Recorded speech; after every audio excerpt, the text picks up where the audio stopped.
Hello, আমার নাম হচ্ছে অপূর্ব। তো যেহেতু ওয়েলকাম গ্রিন বুক একাডেমিতে। সো আজকে আমরা এই শর্ট কোশ্চেন করব, যে জ্যামিতিক পদ্ধতির সমাধানটা এটা আমরা 3টা করব এবং গিয়ে আলাদা 5টা কোশ্চেন লিখছি, যে এই 5টা কোশ্চেন আজকে আমরা শিখে ফেলবো। তো ধরুন যাক, এখানে sign theta plus cos theta বলছে ইজ গ্রেটার দেন 1। তো এই কোশ্চেনটা এবং এই কোশ্চেন, এই 3টা কোশ্চেনে সবচেয়ে বেশি বার আসে। তো দেখি, ধরতে পারো তুমি এখানে একটা ত্রিভুজ আঁকলা। তো আমরা জানি কি, একটা ত্রিভুজের যে কোনো দুইটার বাহু তার তৃতীয় বাহু থেকে বড়। তো ধরে নিতে পারো যে দুটো সমকোণী ত্রিভুজ, লিখলাম 5, 12 এবং 13। তো কি বললাম, যে কোনো একটা ত্রিভুজের যে কোনো দুই বাহুর মান তার তৃতীয় বাহু অপেক্ষা বড়। দেখো তো 5 আর 12 যদি যোগ করি 17 হয়, 13 থেকে বড় আসলো। 13 এবং 12 যদি যোগ করি 25 পাই, সেটা 5 থেকে বড়। আর 5 এবং 13 যদি যোগ করি 18 আসে, সেটা আবার 12 থেকে বড়। তো আমাকে এখন এটা প্রমাণ করতে হবে। আচ্ছা, যদি আমাকে প্রমাণ করতে হয়, আমি লিখতে পারি যে এটাকে মনে করো আমি দিলাম থিটা, এটার নাম দিলাম এ, বি এবং সি। তো থিটা কোণের জন্য, তো এটা আমাদের কোশ্চেনের লম্ব, এটা আমাদের ভূমি এবং এটা আমাদের অতিভুজ। কারণ আমরা জানি থিটার অপরটা হয় লম্ব এবং থিটার পাশেরটা হয় ভূমি। তো আমাকে যেহেতু এখন সাইন থিটা এবং কস থিটা বের করতে হবে, তো আমি দেখতে পারি সাইন থিটা সমান হবে, আমরা জানি সাইন মানে কি, সাগরের লবণ আছে। তো লবণ এটা আছে এটা, লম্ব বাই অতিভুজ এবি বাই এসি। এখন আমাকে কস থিটার মানটা লিখতে হবে। তো কস থিটা লিখতে পারি কি, ভূমি বাই অতিভুজ, কবরে ভূত আছে, ভূমি বাই অতিভুজ, তার মানে ভূমি তো বিসি আর অতিভুজ আমাদের এসি। তো যেহেতু কোশ্চেনে আমাকে বলছে প্লাস করতে, লিখতে পারি যে sine theta plus cos theta. তো দেখতে পেলাম সাইন থিটার মান কি দেওয়া, AB by AC, plus cos থিটার মান দেওয়া হচ্ছে কি বিসি বাই এসি। তো দেখো তো, এই যে এবি আর এসি, আর এখানে কি দেওয়া বিসি দেওয়া আর এসি দেওয়া। একটা কাজ করতে পারি, এসিকে আমরা যদি নিয়ে ফেলি, লসাগু নিয়ে ফেলি, থাকে কি এবি যোগ বিসি। দেখো তো এবি এবং বিসি দুটোর যোগফল কি থেকে বড় হবে না? তখন তুমি এখানে কি কাজ করবা, লিখে দিবা বাংলা একটা লাইন, যে ত্রিভুজের দুই বাহুর যোগফল তৃতীয় বাহু অপেক্ষা বড়।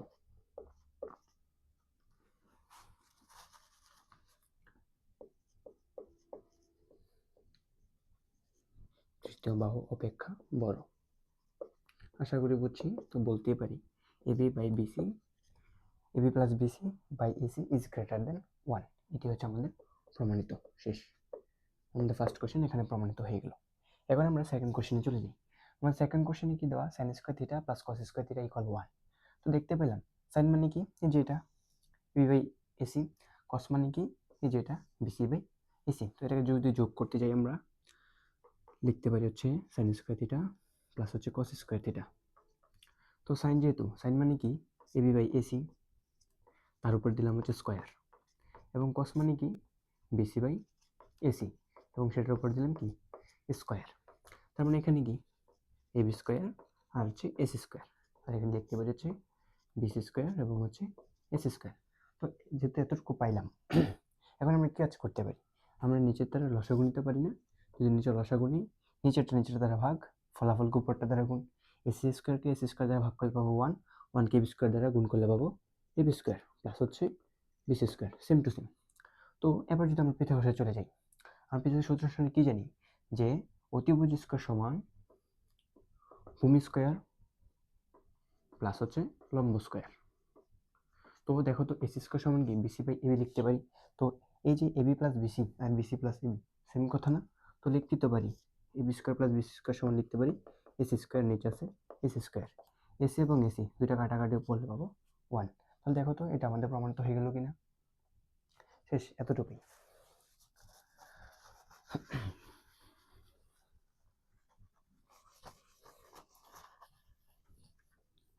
আমরা যদি পরেরটা করতে যাই, পরের কোশ্চেন আমি দেখতে পেলাম যে এখানে দেওয়া sec থিটা এবং tan থিটা। তো সবার আগে আমরা sec থিটা এবং tan থিটাটা বের করে নিই।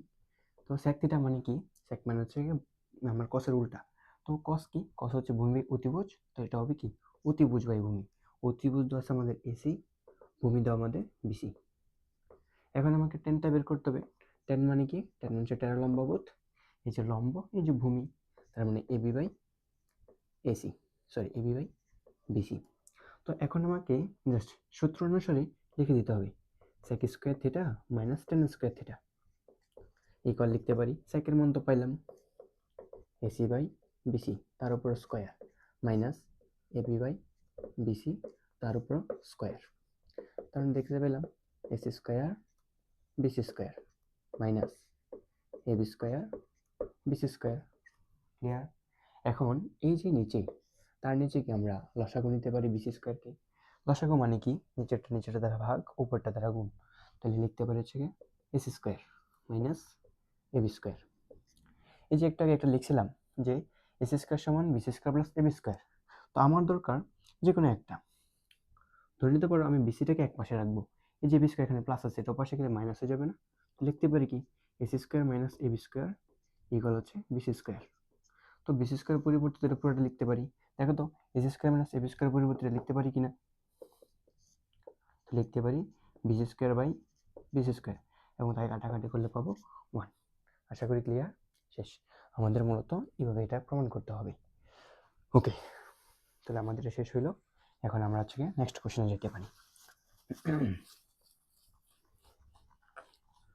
তোমরা যদি কিছু না বুঝে থাকো তাহলে হচ্ছে গিয়া জাস্ট বলবা অথবা একটু রিপিট করবা, 10 সেকেন্ড অথবা 5 সেকেন্ড যদি কোথাও না বুঝে থাকো রিপিট করলে তোমরা হচ্ছে তোমাদের সমস্যাটা সমাধান করতে পারবা।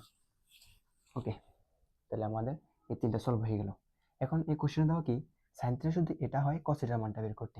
তো এটা আমরা এমসিকিউ শিখছিলাম, এখন আমরা হচ্ছে শর্ট কোশ্চেন শিখতেছি। এগুলো সব শর্ট কোশ্চেনের জন্য। সাইন থিটা দেওয়া কি এক্স বাই ওয়াই। তো আমি একটা কোণ আঁকলাম, যে কোণের এটা হচ্ছে আমাদের থিটা।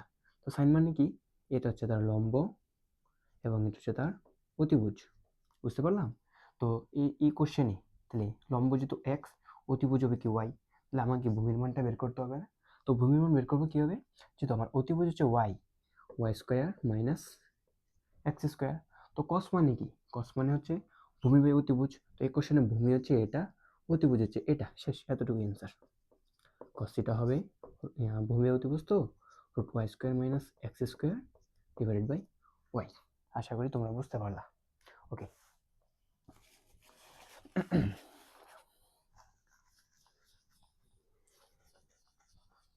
পরের কোশ্চেনে চলে যাই।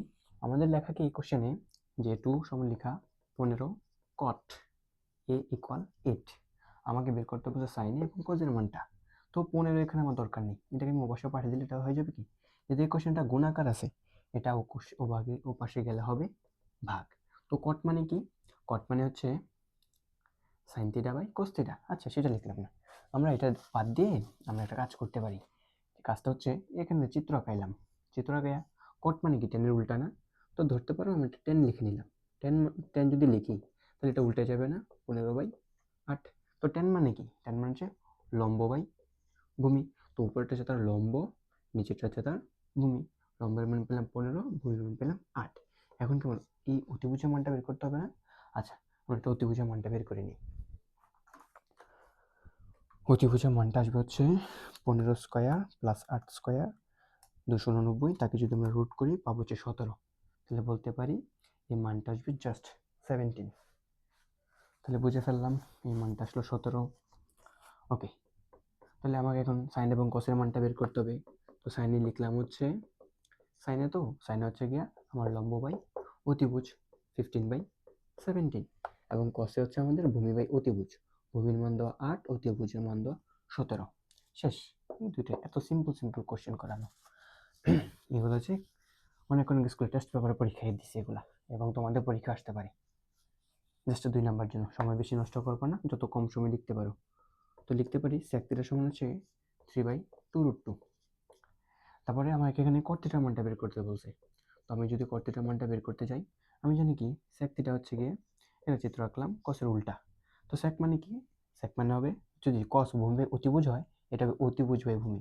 তো বলতে পারি এটা আমাদের অতিভুজ, এটা আমাদের ভূমি। অতিভুজের মান দেওয়া 3, ভূমির মান হবে 2√2। ওকে, তাহলে আমাকে এখন এই মানটা বের করতে হবে। তো আমরা কি জানি জাস্ট এই ক্ষেত্রে শুধুমাত্র পজিটিভ হয়, বাকি দুই ক্ষেত্রে হবে নেগেটিভ। কিন্তু এটা যেহেতু আমাদের অতিভুজ, একে আগে লিখতে হবে স্কোয়ার প্লাস এটাকে স্কোয়ার করতে হবে। সরি, এখানে আমি প্লাস লিখে ফেলছি ভুলে, এটা প্লাস হবে না, এটা হবে মূলত মাইনাস। তো লিখতে পারি 3 স্কোয়ার মাইনাস 2√2 স্কোয়ার। তো তো 3 কে স্কোয়ার করলে পাবো হচ্ছে 9, 2√2 মানে তো 8, 2কে স্কোয়ার করলে পাবো 4, রুট স্কোয়ার কাটে 4 দুগুণে 8, শেষ 9 থেকে 8 বাদ দিলে পাবো 1, তার মানে আমার এই মানটা হচ্ছে 1। তো cot থিটা মানে কি, ট্যানের উল্টা, ট্যান যদি হয় লম্ব বাই ভূমি, এটা হবে ভূমি বাই লম্ব, তাহলে cot থিটার মান আসবে হচ্ছে গিয়ে জাস্ট 2√2, তাকে 1 দিয়ে ভাগ করলে তো 1ই হবে, 2√2 হচ্ছে অ্যান্সার। আশা করি ক্লিয়ার। ওকে, তারপর চলে যাই থার্ড নাম্বারে, আচ্ছা সরি থার্ড শেষ, ফোর্থে চলে যাই। এবং মনে রাখবা এই দুইটা কোশ্চেন মোটামুটি ভালো ইম্পর্টেন্ট আছে কিন্তু। তো লিখতে পারি যে tan a সমান লিখলাম হচ্ছে a বাই বি। তো আমাকে এই কোশ্চেনে এটাকে বের করতে বলছে, তো tan a কি লিখতে পারি, tan a লিখতে পারি না যে sin a by cos a equal হচ্ছে a বাই বি। বাট তুমি কোশ্চেন দেখতে পাইলা সাইন এর সাথে আছে a এবং cos এর সাথে আছে b, তাই না? তো এখন এটার জন্য আমরা যে কাজটা করতে পারি, সাইনের সাথে আমরা a গুণ করতে পারি, cos এর সাথে b গুণ করতে পারি। তারপর যখন a এবং b গুণ করলাম, তারপর নিশ্চয় আমার উপাস্য গুণ করতে হবে। এর সাথে যদি a গুণ করি a স্কোয়ার, b সাথে b গুণ করলে হবে b স্কোয়ার। কেমন করে হলো, a গুণ a, b গুণ b, এটার পর যখন পাওয়ার থাকে তখন উপরের পাওয়ারগুলো যোগ হয়, একে একে 2। ওকে, তারপর যে জিনিসটা দেখতে পেলাম, সাইনে উপরে নিচে আছে এবং কজে উপরে নিচে আছে বি কস। আবার দেখো একটা উপরে প্লাস নিচে মাইনাস, তার নিচে যোজন বিয়োজন করছে। যোজন বিয়োজনের নিয়ম কি, তোমার ফার্স্ট একটা থাকবে উপরেও এবং হচ্ছে নিচেও, তারপরে যেহেতু যোজন বিয়োজন, আর যেহেতু কথা বলছে যোগ থাকার কারণে যোজন হইলো, আর নিচে বিয়োজন। আবার দেখো পরের কোশ্চেন, উপরে হলো নিচে বিয়োগ উপরে যোগ, সরি উপরে বিয়োগ নিচে যোগ, তার মানে বিয়োজন যোজন হইলো। তারপর কোশ্চেন তোমাকে যেভাবে দেবে তোমাকে সেভাবে করতে হবে। তাহলে এখানে দেখতে পেলাম বি কজ এ, এবার দ্বিতীয়টা উপরেও লিখবো নিচেও লিখবো। তারপরে এখানে পেলাম হচ্ছে এ স্কোয়ার উপরে হবে নিচে হবে, কারণ এটা ফার্স্ট অর্ডারে ছিল, এটা ফার্স্ট আসছে। তাহলে এখানে প্লাস করলাম মাইনাস করলাম, যোজন বিয়োজন। নিচেরটা ছিল দ্বিতীয়টা, এটা উপরে হবে নিচে হবে, এবং এটা হচ্ছে আমার ফলাফলটা। এই অ্যান্সার জানতে চাইছিল, ক্লিয়ার? ওকে, আর লাস্ট কোশ্চেন আসি, সেটা হচ্ছে 5 নম্বর। Cot B equal V by A হলে আমাকে বের করতে বলছে ওইটা। তো কট মানে জানি কি, কস ভি সাইন ভি, কারণ যেহেতু কট হচ্ছে ট্যানের উল্টা, ট্যান যদি হয় সাইন বাই কস তাহলে কট হবে cos by sine. Okay, B by A. But তুমি দেখতে পাইলা সাইনটা কিন্তু উপরে আছে, তাই না? সাইনটা উপরে কসটা পরে আছে। আচ্ছা, আমাদের কোশ্চেনটা ভি হবে, আমরা এটাকে ভুলে লিখে ফেলছিলাম। ওকে, তাহলে এটাকে আমরা যদি উল্টাই ফেলি লিখতে পারি হচ্ছে সাইন বি বাই হচ্ছে কস বি, এবং এখানে লিখতে পারি হচ্ছে যেহেতু এটা উল্টাই গেল, এ উপরে বি উপরে, দেখো তো এইটা এবং এইটা সেম টু সেম হয়ে গেল না, এই যে অংশটা। তো দেখতে পেলাম এর সাথে সাইনের সাথে এ গুণ আর এর সাথে বি গুণ, তাহলে এ স্কোয়ার বি স্কোয়ার। আর দেখতে পাইছো যে এখানে লেখা বিয়োজন, নিচে লেখা যোজন, সাইন উপরে আছে নিচে আছে, কস উপরে আছে নিচে আছে, তার মানে বিয়োজন যোজন করা হইল। তো লিখতে পারি এ সাইন বি এবং হচ্ছে এ সাইন বি, উপরেরটা দুইবার, উপরেরটা উপরেও নিচেও, তারপর নিচেরটা কিন্তু বিয়োগ করছে বিয়োজন যোজন, বিয়োজন যোজন। এই যে নিচেরটা এখানেও লিখলাম আমরা, নিচেরটা আমরা এখানেও লিখলাম, তো নিচেরটা এখানেও লিখবো এখানে লিখবো, শেষ। এটার মধ্যে দিয়ে আমাদের ফলাফলটা হয়ে গেল। এবং এখানে যে টোটাল 8টা অঙ্ক করাইলাম, তুমি ধরতে পারো এই যে এটা অনেকটা ইম্পর্টেন্ট, এটা এখন পর্যন্ত অনেকগুলো স্কুলে দিছে, এবং সাথে এটাও, এই দুইটা তোমার শর্ট কোশ্চেন পরীক্ষায় যা দেখবাই 9 থেকে যদি মানে একদম একটু কঠিন টাইপের করে ফেলে, জ্যামিতি পদ্ধতি থেকে এই দুইটাই করতে পারে, ঠিক আছে? এবং এখান থেকে এই যে দুইটা আছে, এই দুইটা ছোটখাটো অঙ্ক হতে পারে, দেখতে পারলে তো অনেক ছোট ছোট অঙ্ক, বাট আসার সম্ভাবনা অনেক বেশি। এবং তোমাদেরকে খুব সোজাভাবে করে সেগুলা, তোমরা চেষ্টা করবা নিজেরা 2-3 মিনিট প্র্যাকটিস করার জন্য, আশা করি পারবা। ওকে, এখানে রাখলাম তাহলে।